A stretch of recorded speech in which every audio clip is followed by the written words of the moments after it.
Hello friends, જય માતાજી. કેમ છો બધા? મજામાં? સ્વાગત છે તમારું મારી રસોઈની ચેનલ.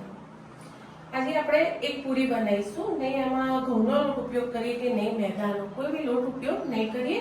આપણે બનાવીશું વ્હાઈટ પૌવા. જે આપણે બટાકા પૌવા બનાવીએ છીએ એ જ લીધા છે અમે. તો એને ચાળી અને લોટ તૈયાર કરીશું અને પછી આપણે એનો લોટ બાંધીશું પૂરી માટે. તો એમાં જરૂર પડશે વસ્તુની. તો મેં લીધી છે મેથી સૂકી ડ્રાય, અને એમાં લઈશું અજમો અને મરી પાવડરનો. આપણે કોઈ બીજા લાલ મરચું એવું એડ નહીં કરીએ. અને એડ કરીશું હેલ્ધી મગની દાળ.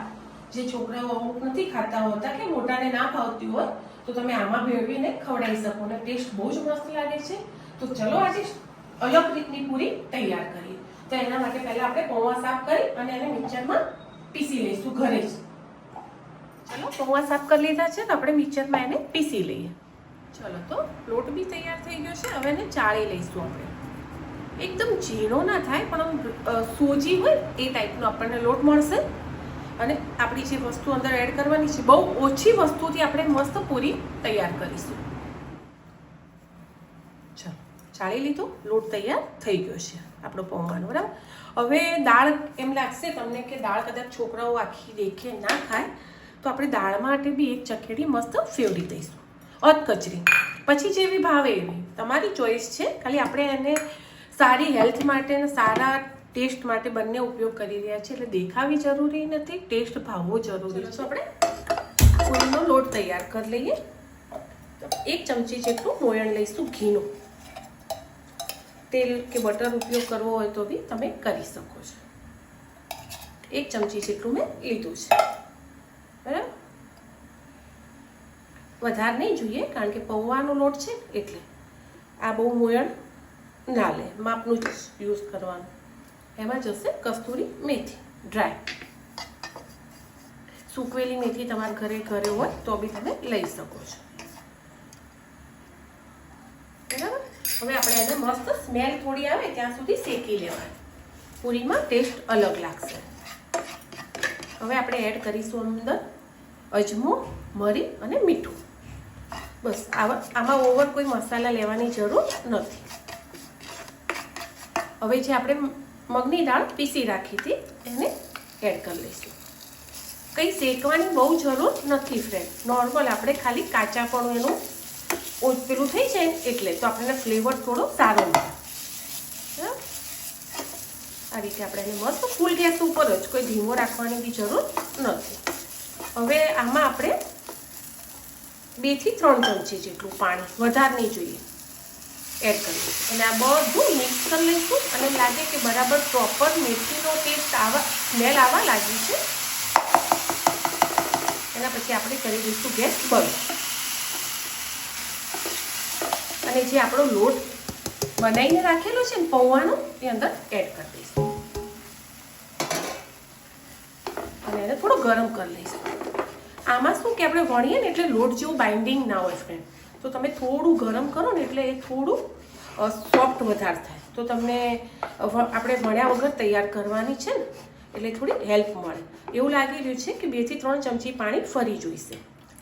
તો મેં મગવાળી વાટકીમાં જ 2 થી 3 ચમચી પાણી ફરી લઈ લીધું છે.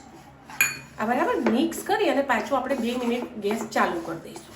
તો આપણો લોટ એકદમ સોફ્ટ સરસ થઈ જાય. અને એકદમ ઝીણો લોટ ના હોય. આ મેં તમને કીધું ને, એક સોજી જેવું તમને પૌવાનું જે આપણે તૈયાર કર્યો છે ને પીસી, એવો લોટ તમને મળશે. બસ 2 મિનિટ સુધી કશું જ કરવાનું નથી. હવે એને ગેસ ચાલુ રાખી અને તમને એમ લાગે કે ના, હજુ થોડું ડ્રાય લાગે છે, કારણ કે પૌવા હતા મારી મોટી 1 વાટકી ભરી. મેં દાળ લીધી છે નાની નોર્મલ 1 વાટકી, અડધી વાટકી ભરી.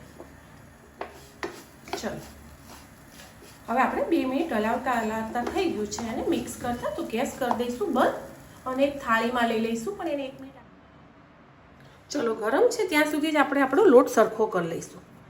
મને એવું લાગે કે હજુ થોડું પાણી જોઈશે. એટલે ટોટલ આપણું જેટલી મગની દાળ હતી ને એટલું જ પાણી, અડધી વાટકી જેટલું જશે અંદર. બરાબર.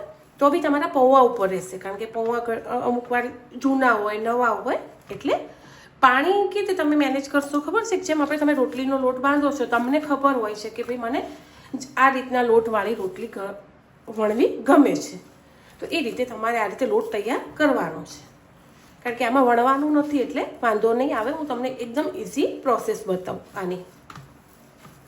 બરાબર, થોડું 3 ચમચી જેટલું ફરી મેં પાણી લીધું અને થોડું ઘીવાળો હાથ કર્યો. હવે હું લોટને મિક્સ કરી લઈશ. જ્યાં સુધી લોટ ગરમ હશે ને ત્યાં સુધી તમે ફટાફટ આ રીતે પૂરી વણી શકશો, બનાવી શકશો.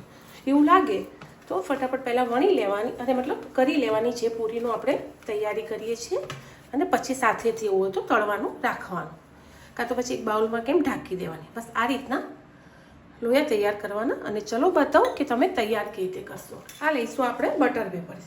બટર પેપર ના હોય તો પ્લાસ્ટિકની કોઈ સારી જાડી થેલી આવતી હોય આપણે એ લઈ લેવાની.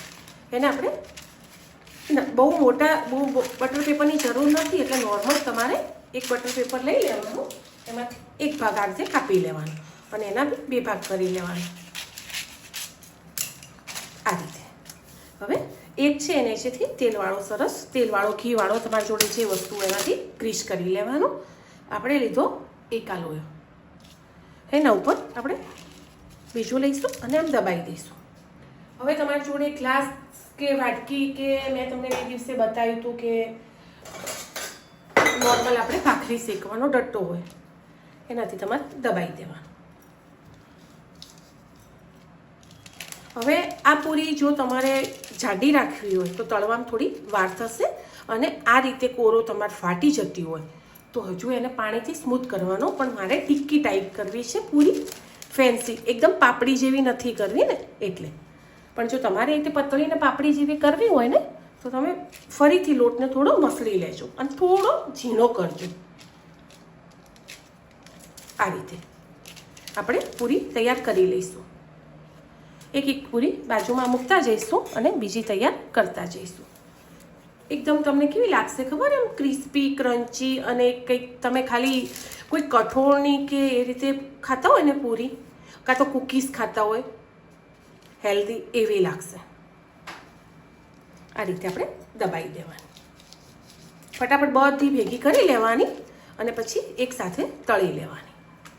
બરાબર, ભાખરીનો ડટ્ટો લેશે તો બી ચાલશે, જેનાથી તમને ફાવે એનાથી ફટાફટ કરતા જવાનું અને સૂકવતા જવાનું. જો સુકાશે અડધો કલાક તો બેસ્ટ છે, ઓછું તેલ પીશે. અને કે ના સુકાવાનો ટાઈમ નથી ફ્રેન્ડ તો તમે કરે જાઓ ને બાજુમાં તેલ મૂકી અને તળતા બી જાઓ, કંઈ વાંધો નથી. તમારે જેવું ટાઈમ હોય એ રીતે કરી લેવાનું છે. થોડો લોયો મોટો થયો હોય તો એને આજુબાજુથી બી મસ્ત દબાવી દેવાની. આપણે આ રીતે મસ્ત પૂરી તૈયાર કરી દઈશું. બધી થોડી ભેગી થાય પછી આપણે એને તળીશું. ઓકે,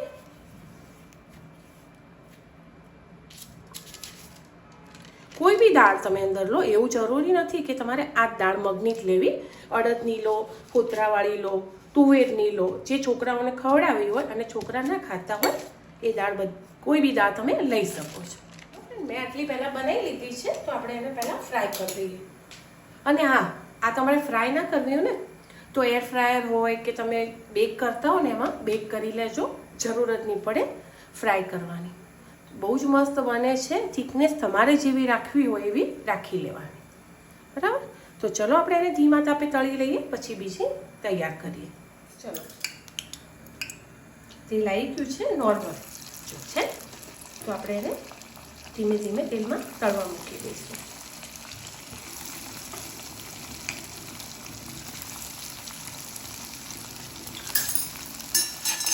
ધીમા તાપે તળવાની છે એટલે અંદરથી મસ્ત તળાઈ છે.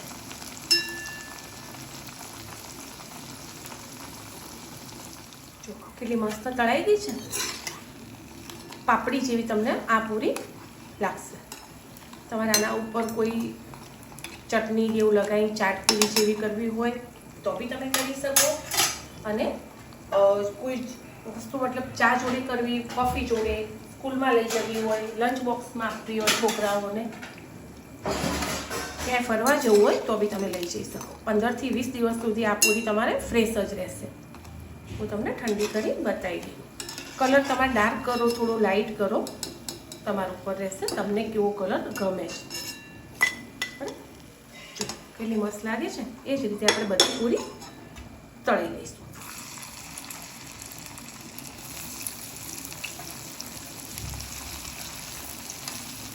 તળેલું તેલનો ઉપયોગ ના થતું હોય તો ફ્રેન્ડ માપે માપે મૂકવાનું, બહુ મૂકવાની જરૂર નથી.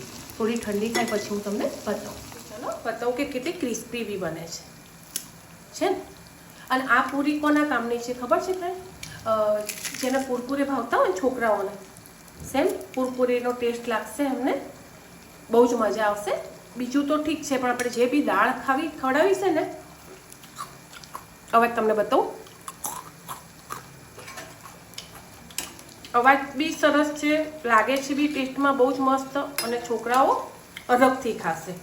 અને તમારે જે બી દાળ છોકરાઓને ખવડાવીએ, છોકરાઓ ના ખાતા હોય, આમાં મિક્સ કરી ખવડાવી શકો છો.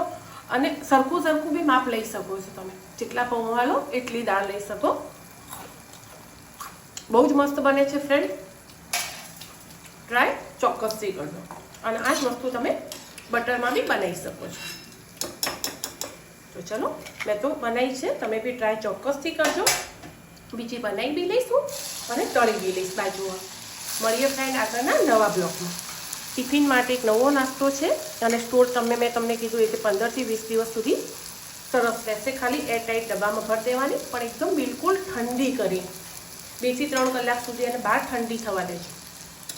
આ જ્યારે ઘઉંનો લોટની ને બધી ફટાફટ ઠરી જાય ને, એવી આ જલ્દી ફટાફટ ઠરે નહીં, પણ ટેસ્ટમાં બી બહુ જ મસ્ત.